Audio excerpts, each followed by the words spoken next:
Good afternoon and welcome to my lecture on advanced time series forecasting. This lecture on advanced time series forecasting lasts roughly about an hour. It's the latest in a series of webinars that we produce every couple of weeks or so to discuss techniques in risk analysis modeling. My name is David Vose. I'm the head of Vose Software, and I'm going to be presenting this lecture. The topics that I intend to cover today are first of all, assessing the stability of past data and its relevance to a forecast. This is assuming that you are going to be using past data to try to build up a forecast, a stochastic forecast of the future. Next, I'm going to look at a few financial models. Why we use log returns, for example, and some explanations of some of the more common time series models that you will find within model risk. I'm going to look at a particular type of risk analysis model in a little more detail, which is where you're building a dependent forecast based on regressions and correlations. And we'll see what that means in a little bit later. And then I'm going to briefly touch on a number of small subjects, from incorporating seasonality, how do you incorporate lags, adding bounds to forecasts, etc. I want to say at the beginning that the material that I'm covering here is 1 hour long, but we are offering a forthcoming risk-based forecasting course, which you can see the details of here. It's 4 hours of online tutoring, where I'll cover these things, some of these things in a lot more detail. Plus, we'll do an interactive discussion after those 4 hours. You get a video copy of the recorded training sessions and all the example models that I will have demonstrated to you. And here are some details about how you can register. You'll get a copy of this video at the end for those of people who have registered. And you'll also get a copy of the brochure, so there's no need to make notes about that. Right, the first main topic is assessing the stability of your past data.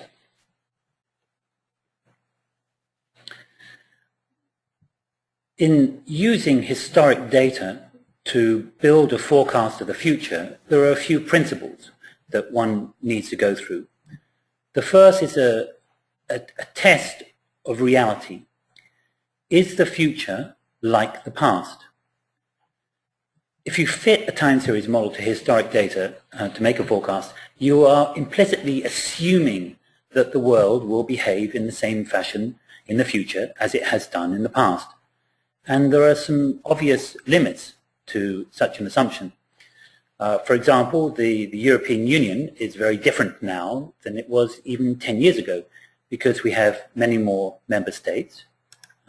Here's a little picture of the different member states and when they joined. 10 years ago is this red line here. You can see that, and dark blue is when people have joined or member states have joined, and we've had many more member states in the last 10 years than we had in previous times. And that implies a lot of things, whether it's finance or food safety, epidemiology, the demographics of populations and the movements of people, etc. Phone line usage, for example, or internet use, even 5 years ago, I would suggest even a couple of years ago in certain countries, is very different now than it was in the past, and probably will ever be in the future. So we have to be very careful when we look at historic data to say to ourselves, do those historic data really apply to what we're trying to modeling, which is the future? If we do think that those historic data are applicable, then we still need to check those data. We need to check the distributions and correlations and dependencies and see if they are temporally stable, meaning that they're stable in time. So if we look at the distributions of, I don't know, a number of children in a family, have they varied over the past in which we are looking at the data, because if they varied significantly, they may not apply to the future.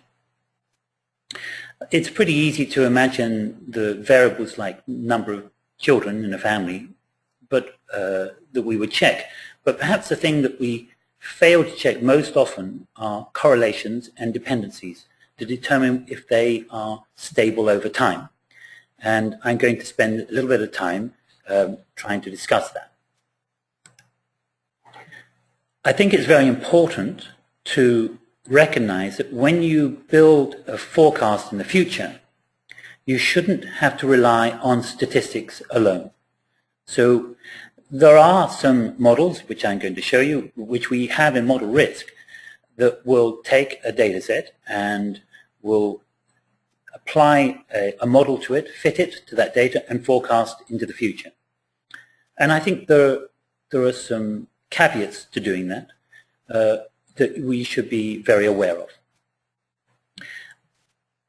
Studying past data is very good for looking at trends, for looking at randomness, how behaviors of randomness look like. Maybe you've got periods of high volatility and periods of low volatility, etc., to look for seasonality, and even to sensitivity to events. For example, if there is an election, or if there is a war, or a change in tax policy, to see how that affects the variables that you're interested in. Learning from the past can be very useful rather than simply guessing at the effects. But it's more than okay to add some subjective components to your forecast into the future. In fact, I recommend that you consider doing that as a first option rather than as a possible addition to your modeling. There is no such thing as an objective forecast. You might imagine that there is. If you just took historic data and fitted some model like a regression line through those historic data to project into the future. But the very fact that you've made an assumption about the type of model that you should fit is already subjective.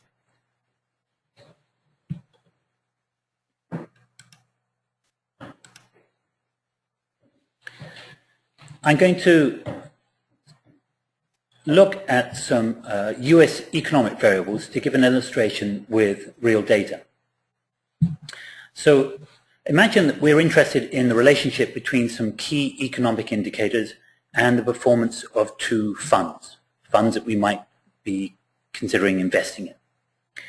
A nice way of looking at the relationships between variables is to, first of all, normalize each variable to have a mean of 0 and a standard deviation of 1 and compare the patterns. So here I have plotted fund number 1, which is, I'm postulating a function or correlated in some way to the consumer price index and to the 10-year treasury bond yield.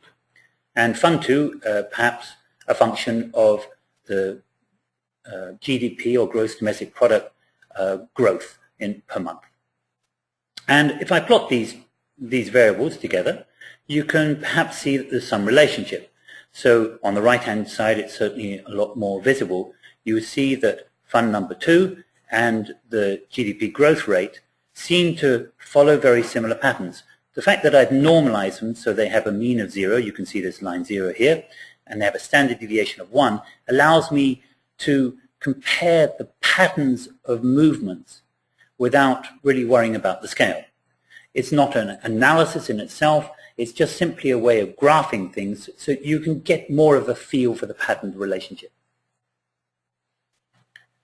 We might have the same sort of look over here on the left. We see that one of the variables, which is the CPI, is roughly linearly growing, and so is fund number 2. Maybe there isn't such a relationship between the 10-year T-bond and this fund number 2, but we can investigate that a little bit more with some statistics.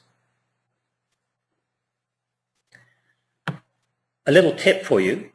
If you're running a regression test comparing dependent variables with some independent variables, and you want to see which ones are influencing the dependent variable more or less, a good little trick is to take each of the independent variables and normalize them in this way so they have a mean of 0 and a standard deviation of 1. Because then when you produce a regression analysis with the coefficients for each factor, you can much more readily discern which of those factors are more important than the others, because it's all been uniformly scaled.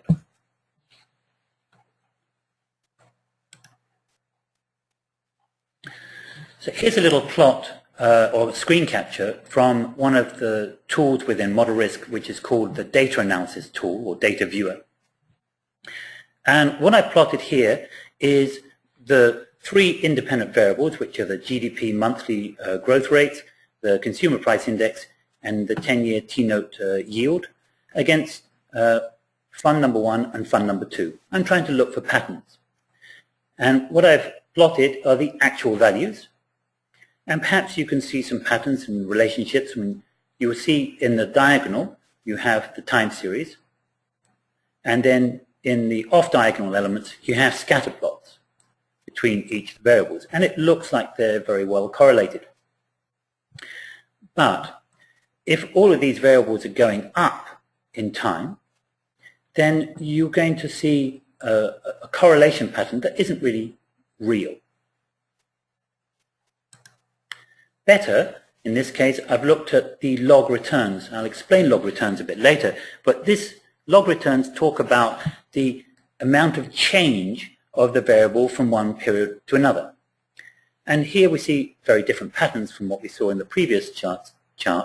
Here you might have seen quite a lot of correlation, but when we look at the changes, we don't see so much correlation, although it appears perhaps that we have some correlation, some strong correlations down in the tails. When one variable is low, the other variable is low. That seems to be the case for most of these variables. I only ring the lower triangle of these scatter plots because the other triangle is simply a reflection of the same thing. Well, in the data viewer application we have within Model Risk, you can produce a video. And I just want to show you how to do that. So I've got some data here, and I've got my independent variables, GDP, consumer price index, 10-year T-bond, and funds number 1 and 2. And I'm going to grab these data. And in Model Risk ribbon, I'm going to click on Data Viewer. I'm going to put some labels on there so I can see what these variables are.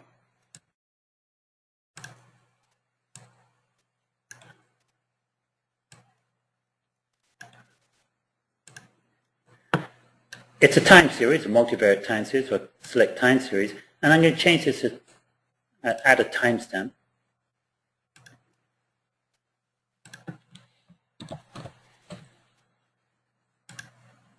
And then click OK. And when I do so, you'll see that we have that exact plot that I was showing you in the previous slides. Now, what's useful about this, I'll select the log returns. What's useful about it is that I can make this a video. So if I drag this slider over here and take a portion of my data, what I can do is click play. And then here I'm looking at whether there are any correlation patterns.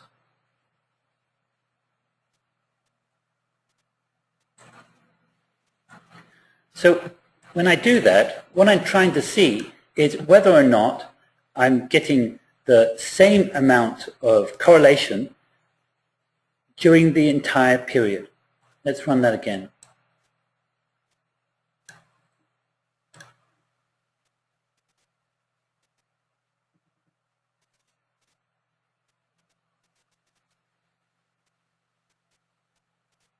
Now, I don't know if you spotted it, but there were times when that correlation was a bit stronger and times when the correlation was a bit weaker.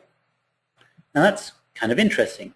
So we have to ask ourselves, if we're looking at correlations between these variables, GDP, CPI, and 10-year T-bond, and maybe between these variables and the funds, are they really, if we looked at the entire data set, and we've got 10 years or so of data, if we looked at that entire year's data set and calculated these correlation coefficients, do they really apply to the future? Well, it depends on how strong that correlation is over time.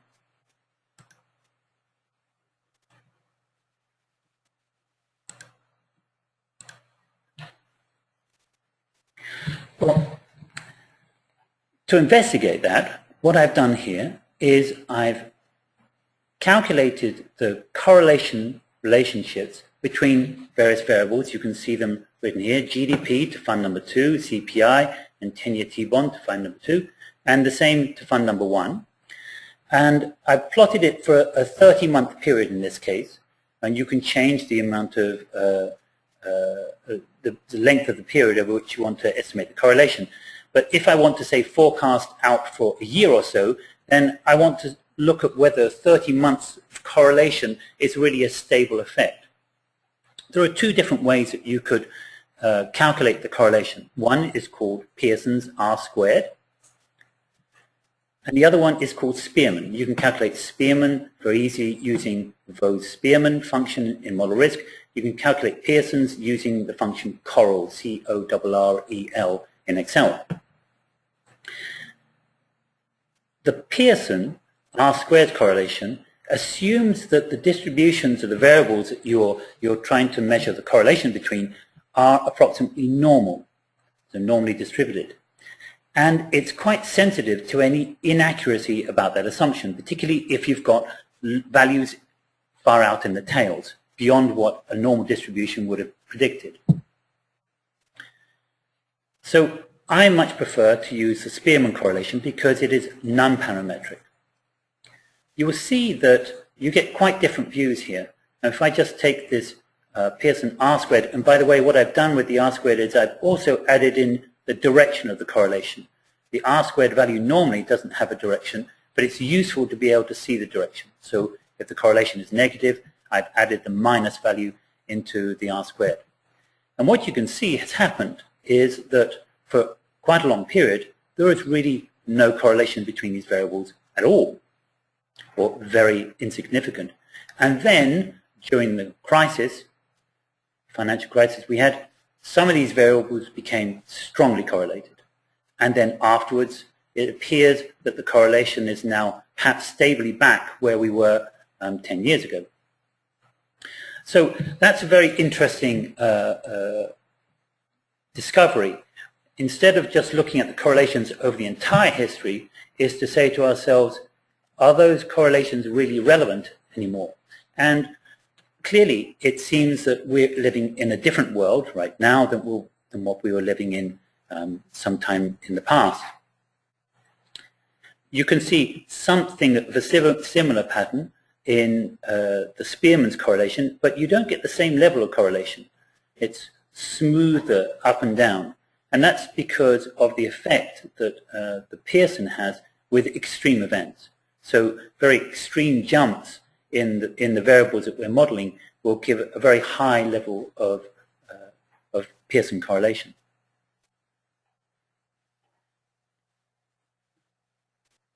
So just to reiterate, it seems that in recent times we don't have that much correlation. Although the rank correlation here, it's a little significant, up to say 20%, and you'll see that if we're using the Pearson, there's almost no correlation by that calculation method. Well, this brings me on to financial models and how financial models are built and why we use them. To start, I want to explain to you the difference between modeling the values of the variables themselves and modeling returns. So if we call ST the symbol for the value of a stock, it could be a stock or it could be some other variable you're interested in. Perhaps it was the number of sales, for example, or the number of insurance claims. We mostly don't care in terms of a stock about the value itself. We just care about how much it changes.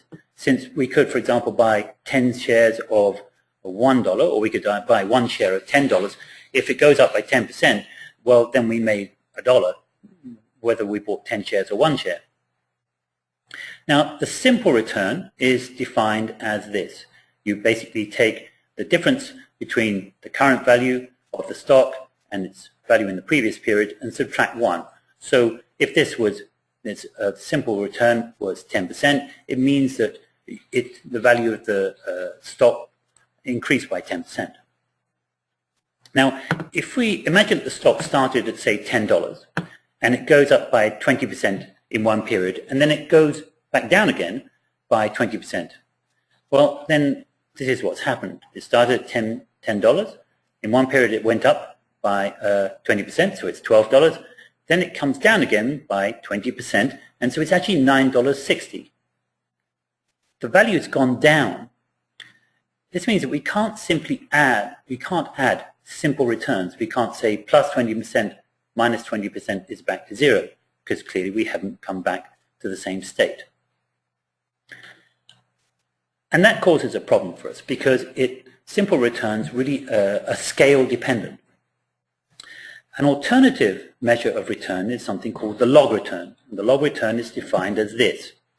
It might seem a little strange at first, but it's the log of the ratio of the stock price now to what it was in the previous period. If you reverse this equation, you get the value of the stock price now is equal to the value in the previous period times exponential of that log return. Now, this is useful because we can add log returns.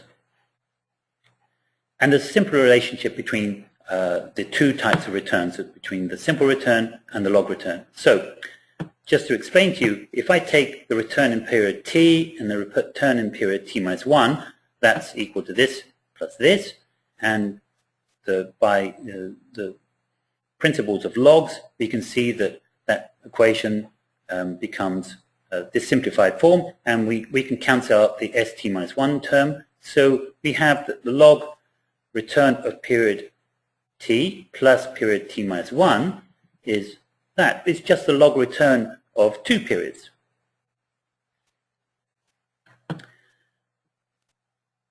Here I've got the equation which tells you the relationship between the simple log return and the simple return and the log return. When the returns are very small, like 1% or 0.1%, then these values are almost exactly the same. But in risk modeling, the fact that we can add log returns becomes extremely useful. So how does it become useful? Well, the simplest financial model is something called geometric Brownian motion. The Brownian part is named after a fellow called Brown, who was a biologist and noticed little particles moving around on the surface of water. It was a randomly moving pattern.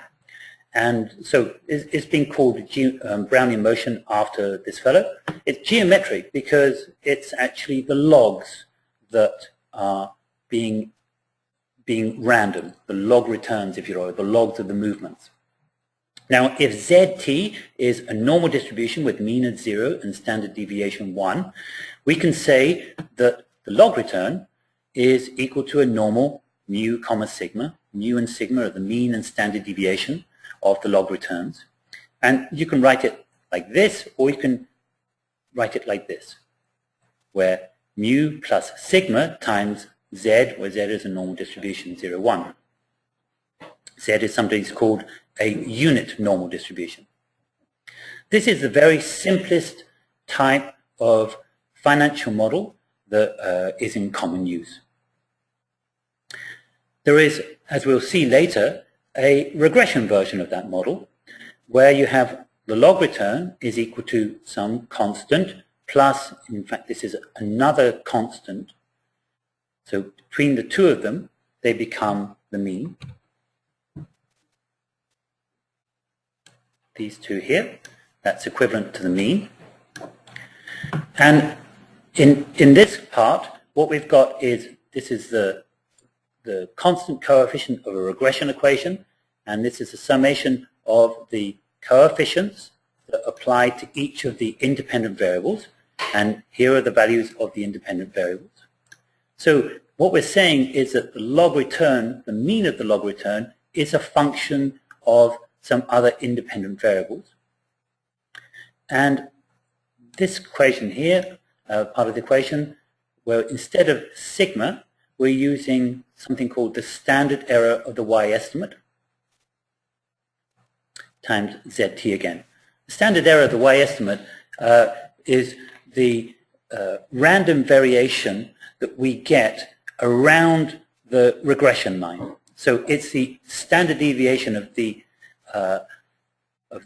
error, if you like, the degree, the amount of variation in the variable, in this case RT, that is not explained by the relationships with these other variables.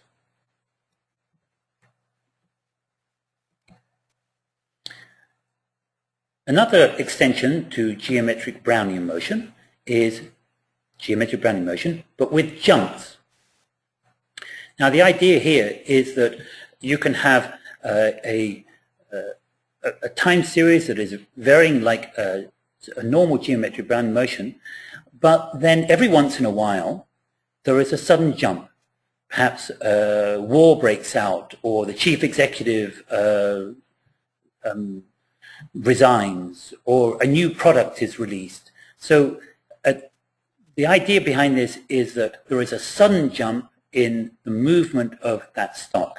And how it works is like this. We have a lambda is the expected number of jumps you would get per unit period. Because it's a Poisson jump, we calculate the probability that there will be at least one jump. So 1 minus e to the minus lambda is the formula in a Poisson process for the probability of at least one jump. And then we put this into a Bernoulli equation. Now what that means is that this is going to return a value of 1 with this probability, or a value 0 with 1 minus this probability. Notice that we're converting a Poisson process into a simple Bernoulli process, meaning you can only have one jump or no jumps. You can't have 2 jumps or 3 jumps, for example. It means that lambda, which is the expected number of jumps per period, must be a small value, something like 0.01 or 0.1 rather, or 0.05, certainly less than about 20%. In most of the time series modeling we would look at, we don't expect to have huge jumps every 5th or every 10th period that we're modeling. And then we're assuming that the size of that jump follows a normal distribution, where the mean of the normal distribution is mu j, j for jump, and the standard deviation of that jump is sigma j. Well, if we do that, then there's a nice little theory about normal distributions, which means that we can simply add the means and we can add the variances, which leaves us with this very similar equation to what we had up here. Now we've got, in any one period, we've got the mu, the actual mean jump is mu plus jt mu j, and the standard deviation is the sums of these two variances square rooted to get back to a standard deviation.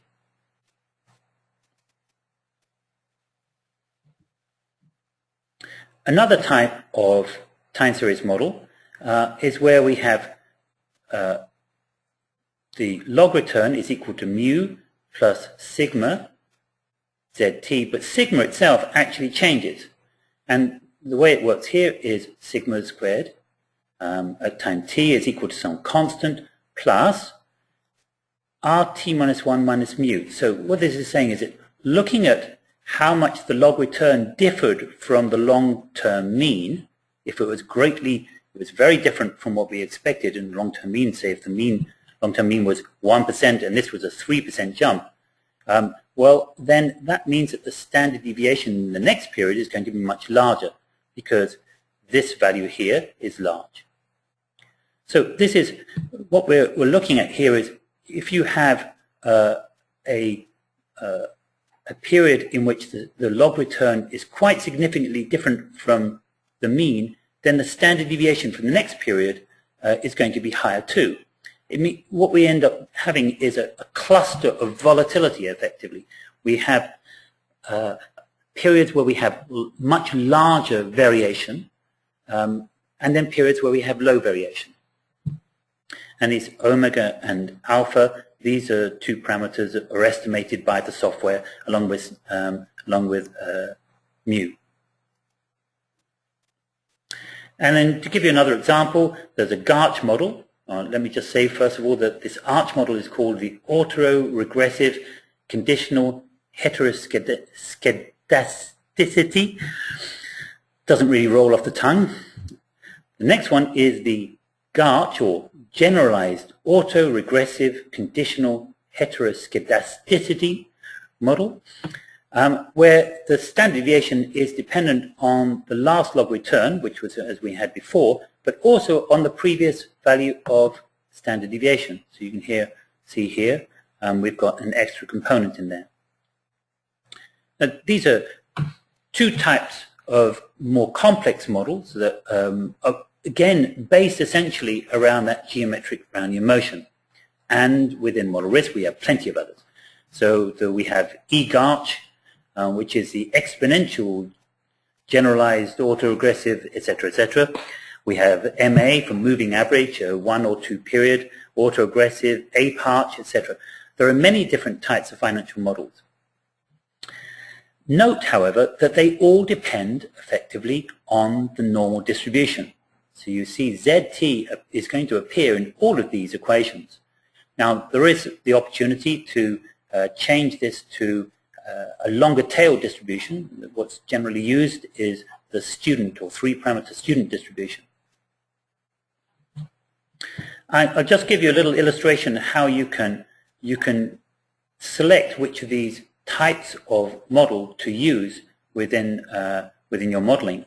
If you believe, always this caveat, that those historical data you're going to fit these models to are really reflective of the future.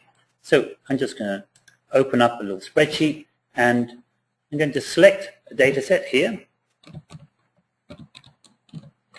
And in model risk, I click on fit. I'm going to fit a univariate time series.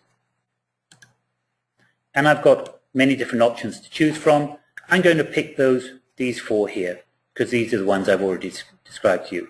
So I'm going to pick the arch. I just double click it. I'm going to pick the GARCH, the geometric Brownian motion, and the geometric Brownian motion, JD stands for jump diffusion. And click OK. Now, what you will see is we have these 4 listed, ARCH, GARCH, GBM, and GBM jump diffusion. I'll select, say, the Schwartz information criteria, and this tells me which one of these, according to the Schwartz information criteria, is the best fitting to my data set. And you'll see that the GARCH model is fitting best. If I hit the F9 key or click on the Generate button, you will see the random variations that this GARCH model is producing. And I can look at the ARCH model, and you'll see pretty much the same type of random variation. Notice here, and you'll see the error down there describing why, but the geometric Brownian motion with jump diffusion, this has NA attached to it, and it's in red. And it gives you an error, an explanation, unable to fit from the selected data array. Why might that be? Well, when I look at my data, I think you can see that there's been no enormous jump in this variable from one period to the next. And what the software has tried to do is it's tried to search within my data and see if there has been a big jump, which it needs to estimate. When it can see no big jump, then it cannot fit a jump diffusion model. So sometimes when you see these errors occur and it says it cannot fit, it's simply because the characteristics of those historic data do not match the type of model you're trying to fit your data. Now, by selecting Arch here as a top fitting, I can then go into my into this little icon here, and I can pick one of these different options like values, and I can select the time series, a forecast period, okay. And now you will see in here that we've got Vose time GARCH fit, and it's fitted to my data. And you'll also see a couple of extra parameters in here. For example, you might want to include the uncertainty about the parameter estimates. You can read about these different functions and the different options you have available within. Okay, so in general, with these financial models, I would say pick the models according to ones that you feel that you are comfortable with, and pick the ones that statistically best fit your data according to the model risk fitting algorithms.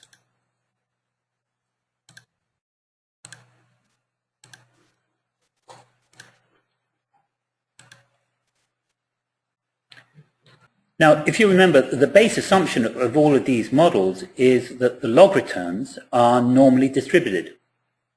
And the primary reason for that is that they are easy to work with because of that nice relationship where if you want to add log returns, which we know now that we can do, if you have one log return has a normal distribution with A, B as its mean and standard deviation, the next one has a normal distribution C, D, well, the result of the combination is another normal distribution, A plus C, and then the square root of B squared plus D squared. This makes it very convenient to work with, but it isn't necessarily very accurate. In reality, returns usually have some longer tails and even some skewness. Now, this is one of those economic variables, and I'm looking at the log returns of those economic variables, and you can see that, in fact, this distribution here, it is skewed, and it probably has a lot more peakedness than a normal distribution. So what you can do is you can fit different time series, different distributions to your log return data, extracting that subset of data that you think is applicable to the future. And in this case, I've listed all of the different distributions in model risk, of which there are many, that would be appropriate to use for modeling log returns. So there's a slash, a Cauchy, student 3, Laplace, normal mix, this thing's called a hyperbolic secant, the error or generalized error distribution, logistic, skew normal, the normal itself, and the levy. You'll notice, in fact, that when I have ranked these distributions according to the fit with the Schwartz information criteria, in fact, the normal comes second from bottom. And there's good reasons for that. It clearly has a lot more tail density than you would expect with a normal distribution. Now, for very long, simple, as in none of these autocorrelation or autoregressive components, geometric bounding motion forecasts, it does kind of average itself out a little bit because of something called CLT, or central limit theorem, which means that even if the variables, the log returns, are not normal, by the time you've added a large number of them together, then they roughly look normal.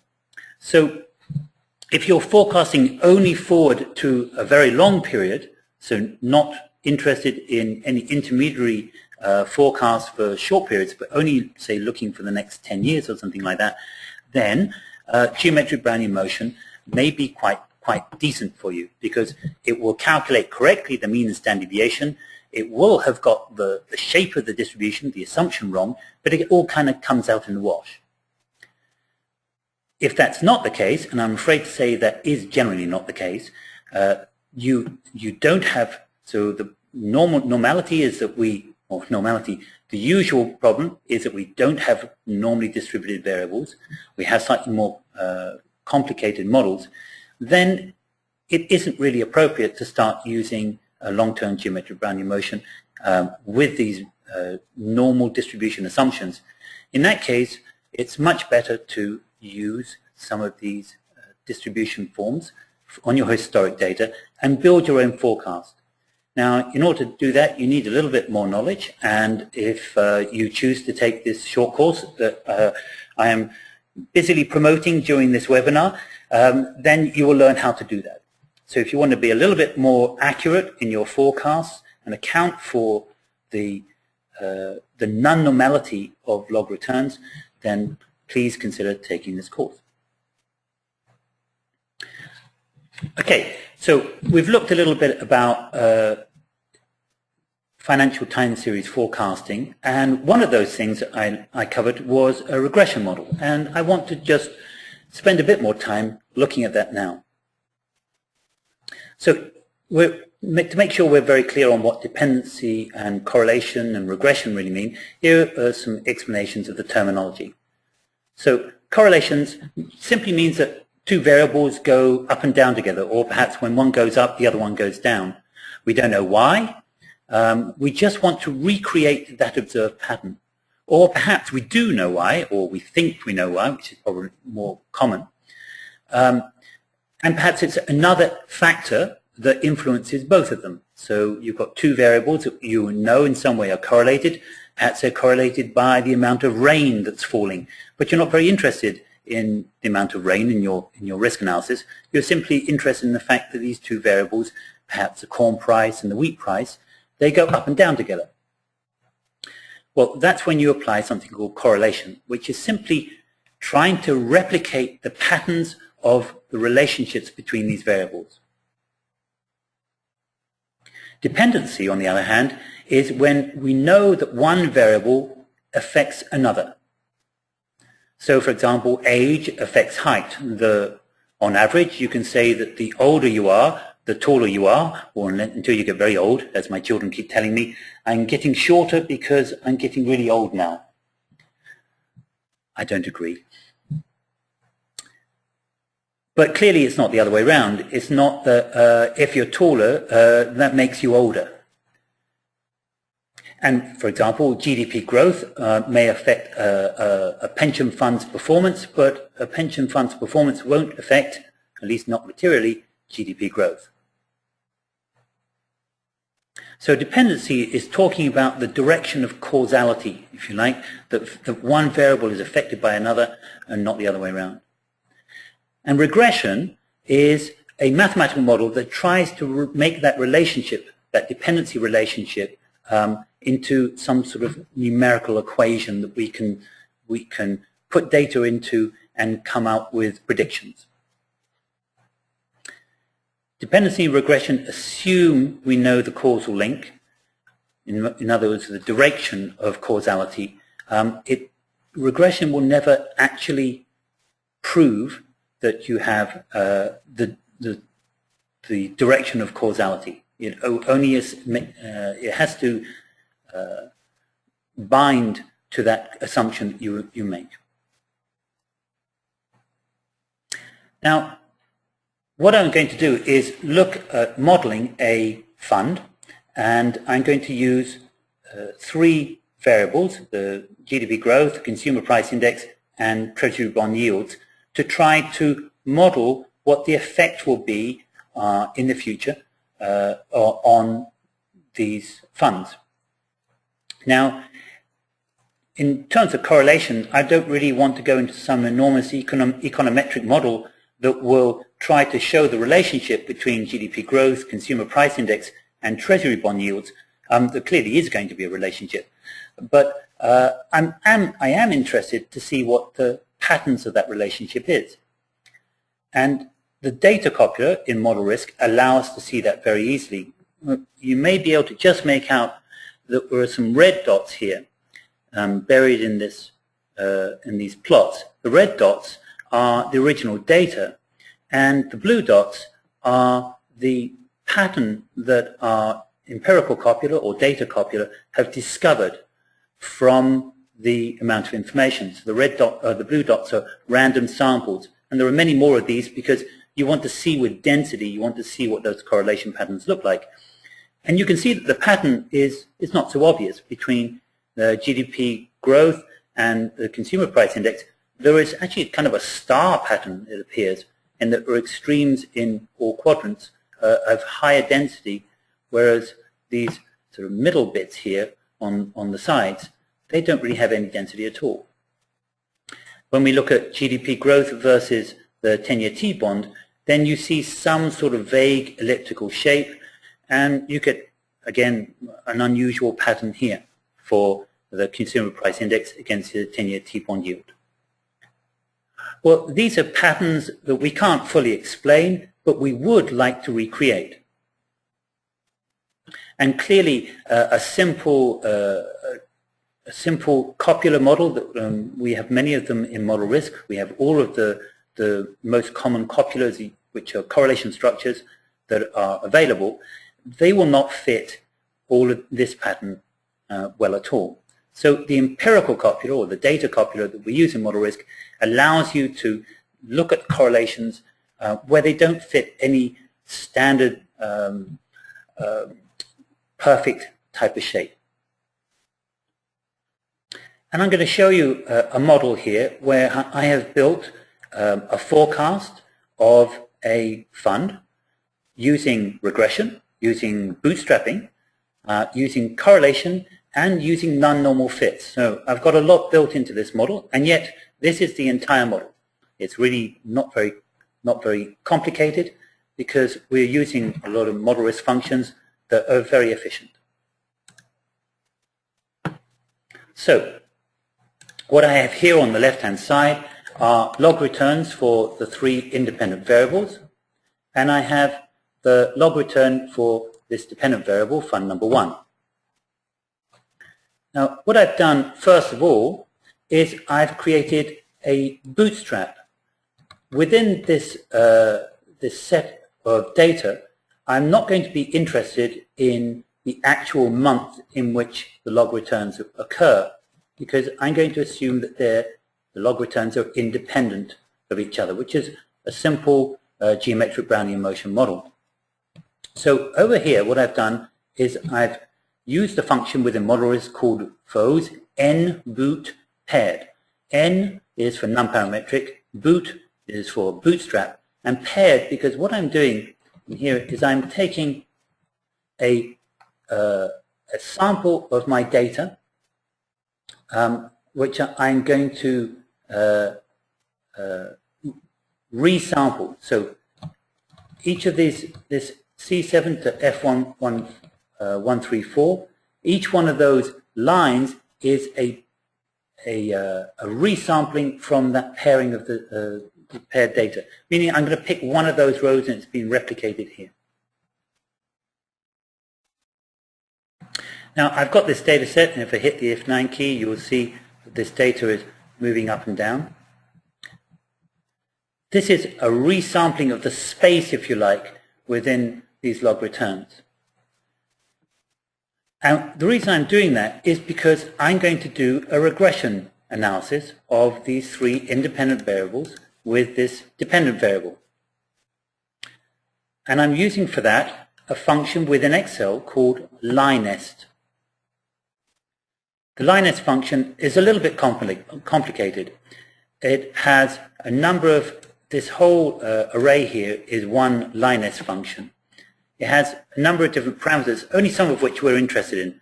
And what I've written here is a little key to what those parameters are. So on the far right-hand side is the constant. Then next one is M1, or the regression coefficient for the first variable, and then for the second variable and the third variable. And here we've got the standard error of the y-estimate, SEYX, is this value generated here. Now, you'll notice that what I've done is this linest function is I've used a regression model on the bootstrap data. Now, why that's useful is because it will give me, by hitting the F9 key, which is by simulation, it will tell me the uncertainty very directly about these regression parameters. Now, if I just use the original data, I would have one single value for each of these variables. I would not get a sense of what the uncertainty about each parameter value is, and the fact that these uncertainties, or the distributions of uncertainties, are correlated. So using the bootstrap is a very nice way of achieving that. Now, what I've also done is I've fitted a normal distribution to the GDP growth. I haven't used the bootstrap, I used original data. I fitted a generalized error distribution to the data set, etc., etc. And you'll see that it says here, Vose error fit object. I'll show you in a second why I'm using the object function. I'm not trying to sample from it. I just want to know what is the fitted error distribution or generalized error distribution for that data set. I've done the same thing for all three of these variables. And I've got the normal, the generalized error, the student 3, the normal mix, and the skew normal.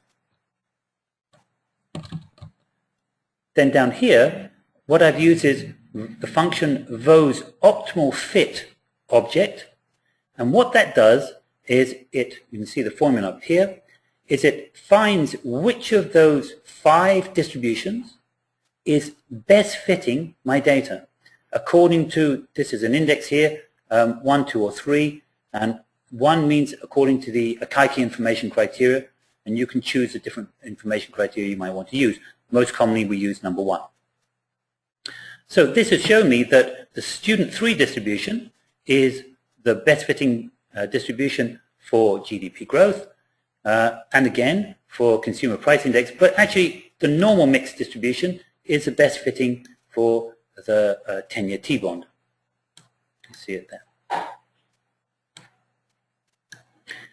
Now, one thing I should point out to you is that if you use this LINES function for reasons that are completely opaque to me, Microsoft has chosen to reverse the order in which you present the information to it. So here we have GDP, consumer price index, and 10-year T-bond, and it produces the coefficients in the reverse order. It goes 10-year T, CPI, GDP. I don't find that particularly helpful. But so down here what I've done is I've changed that or reversed it back again by just doing a little lookup function to try and pick out the values appropriately.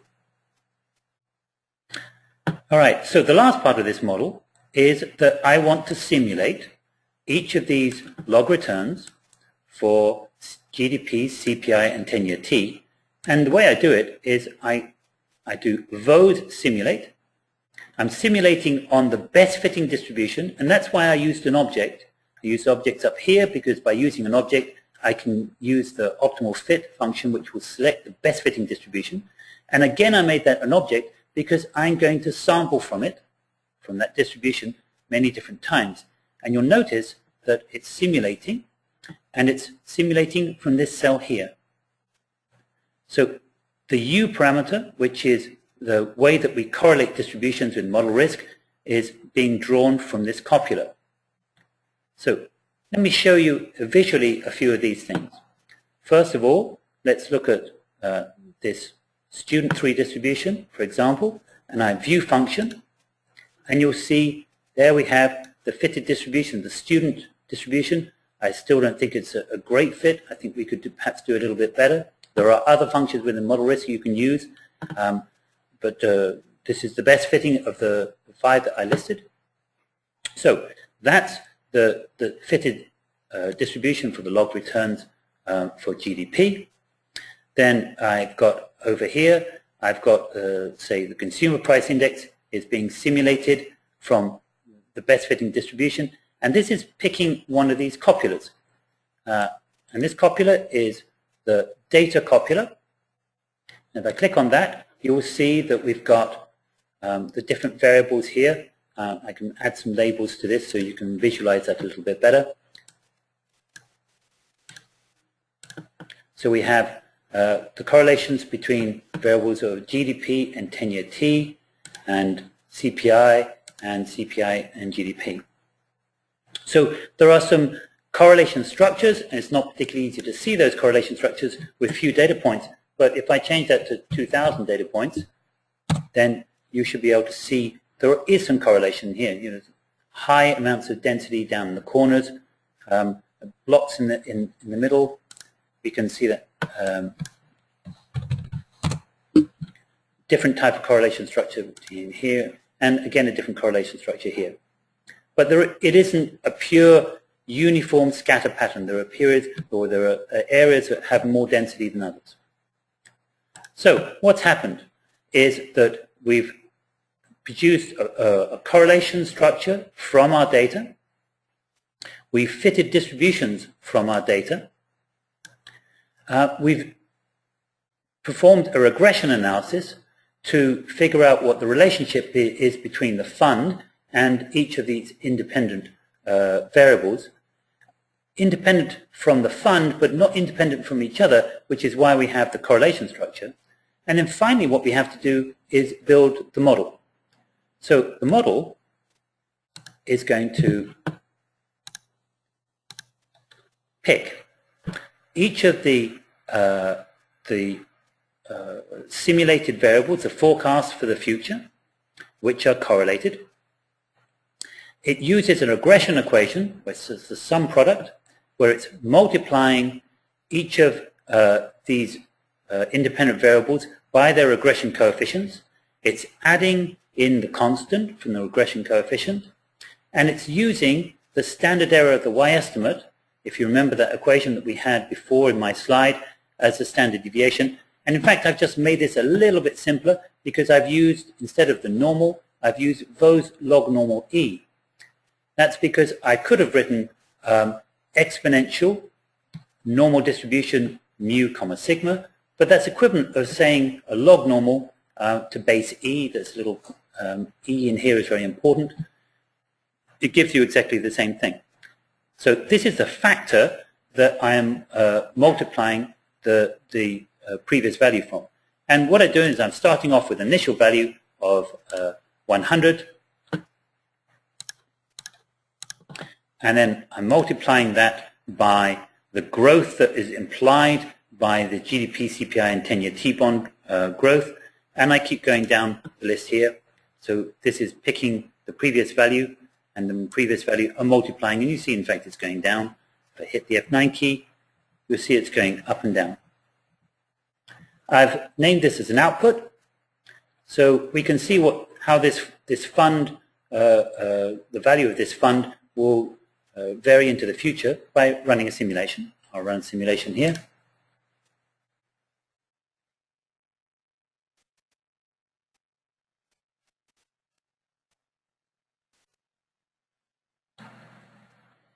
And at the end of the simulation, you will see this forecast, time series forecast of what the value of that stock will be into the future.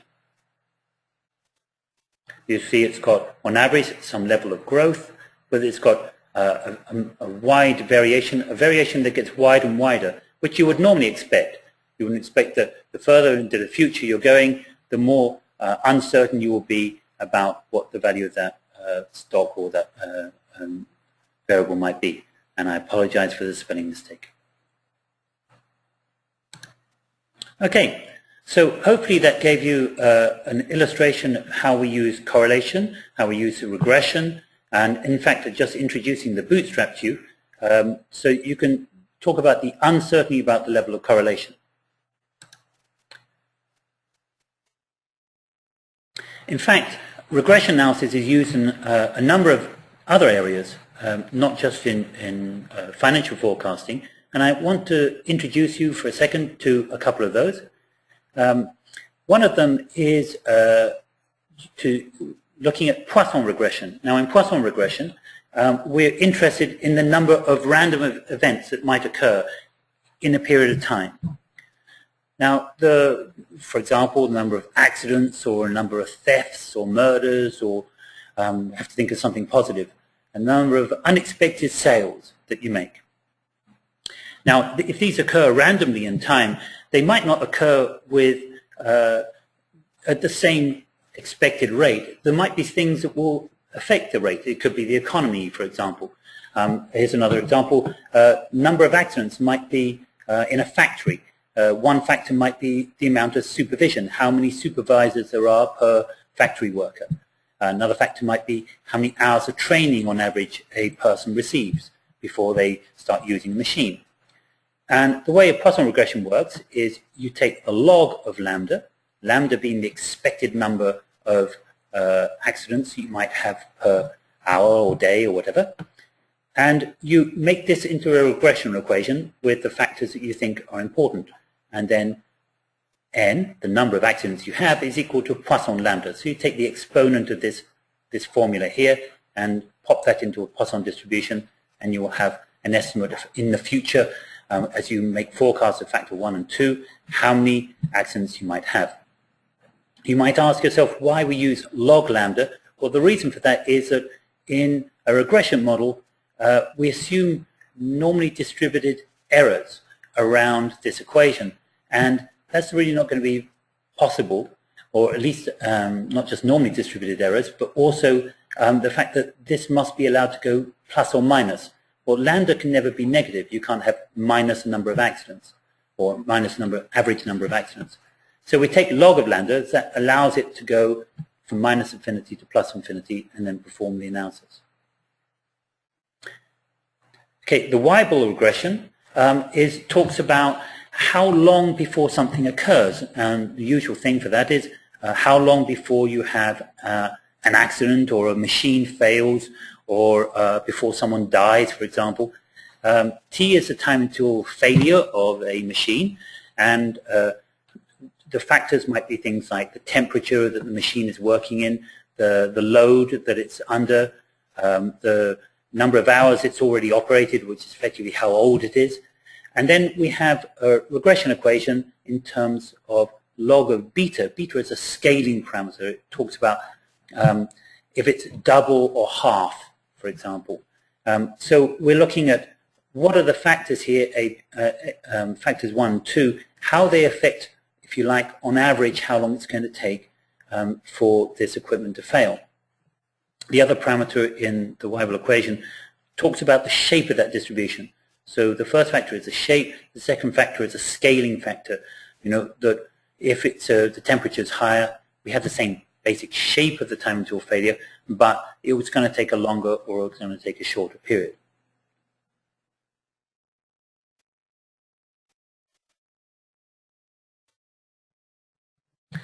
Okay, so a general rule for modeling these dependent type forecasts is that in general it's going to be easier to forecast a variable all by itself. So if you remember, we did this little time series example. I took the data, I popped it into into model risk and out jumped the best fitting time series function. Now, the only reason you want to get more complicated and start incorporating other variables that this forecast variable is dependent on is because you might find that the independent variables can be forecast with enough precision into the future that actually they will improve the accuracy of the forecast of this dependent variable. If you can forecast well ahead some of these factors, then that will it will narrow the forecast for the dependent variable. Or other variables in the model are also dependent on the independent variables. So you might have, we had this little model where I was looking at a single fund and how much is affected by these three economic variables. But if you've got several funds which are all to different degrees affected by the economic variables, then it could be quite useful for you to be able to build a model incorporating that dependency, because you have implicitly incorporated any correlations between the different funds. Okay, so I'm on my last couple of slides. I want to talk about a few quick tips. Tip number one. If you're modeling things like sales or number of cars that can be in a city, etc., that have a natural maximum, then consider using either the subject matter expert forecast tools that we have within Model Risk, or put bounds on the forecast. So an easy way of putting a bound on the forecast is that you say that sales at periods t is equal to the minimum of whatever this forecast model you had is, and some maximum that you think at time t. And that maximum can be changed. So you can build a spreadsheet with maximum different levels at different periods, say 2013, 14, 15. And this way your forecast, it will randomly vary, but it will never exceed what you consider to be the maximum. If you want to model a shock, so for example, this is like a Poisson jump that we had, but you actually want to explicitly model that because of something you feel is could occur, then there is a nice little way of doing that. So, for example, a competitor entering the market. If you're Apple and you're looking at your next iPhone, I just read in the news the other day that there is a new possible competitor on the market for the iPhone. Now, perhaps they will have the resources and the marketing to be able to make some sort of inroads into the iPhone market. Now, you can use a multinomial distribution to model this shock, and I've got a little example demo for that. So in this model, I'm using a forecast of how many sales we might make in the next few years, just based on a minimum, a mode, and a maximum. You see here 3.5, 4.5, 5.1 for year 1, year 2, 3, all going out into the future. In fact, I'm using one of the time series functions, the subject matter expert time series functions we have in model risk. I click on view function, you'll see what that looks like. You've got here the maximum, the most likely, and then the minimum forecasts. And then you've got some, this is a path, a random path that might go between them. It uses a 90% correlation factor so that if it's low in one year, it's going to be low in the next. If it's high in one year, it'll be high in the next. Okay, so we have a base forecast. And then what I've got here is a little PERT distribution, which is similar to a triangle, that describes the fractional loss of sales we might have if a competitor enters the market. And what's that look like? That PERT distribution, it just looks like this. It takes the minimum, mode, and maximum values. And then here, I've got the probability that a competitor might enter into the market. So there's a 5% chance they enter in the first year, there's an 8% chance they enter in the second year, etc., etc. And there's a 44% chance that they actually never enter the market within the 9-year period I'm forecasting. Of course, these probabilities must sum to 1, as you'll see down here. Now, I can use a multinomial distribution. This is one single multinomial distribution. It's an array function, which says I've got one chance, and it will fall into each one of these categories with these probabilities. So it's selecting C13 to L13, C13 to L13 here. These are the different probabilities that this one chance will fall into each of these categories. And you'll see what happens when I hit the F9 key. And in red, I've highlighted when the market has this new competitor, and you see 44% chance that actually it never occurs. But sometimes it occurs in early years, sometimes it occurs in later years. And then I've got a little formula here that is simply figuring out what the market share might be after you've taken into account that this competitor enters. So if I hit the F9 key, you'll see that here I have 100% of the market up until the time when the competitor enters, and then that 23% is taken off, so I've only got 77% left. And afterwards I keep it 77%. I know this is quite a crude model, in that probably it will take some time before the competitor actually achieves that 23%, but there are some other little models. In fact, in model risk, that help file, you can see some other little models that will help you achieve a smoother transition. And then finally, we've got the sales volume, which is just the initial forecast volume multiplied by that market share. And over here, I've plotted what that looks like. So I plotted in the red dashed line what happens if you had no shock, and then in the blue line what the effect is that you've built in the shock. And you can see what's happened. In that 4th year, the competitors entered, and so instead of following the red dashed line, it suddenly drops.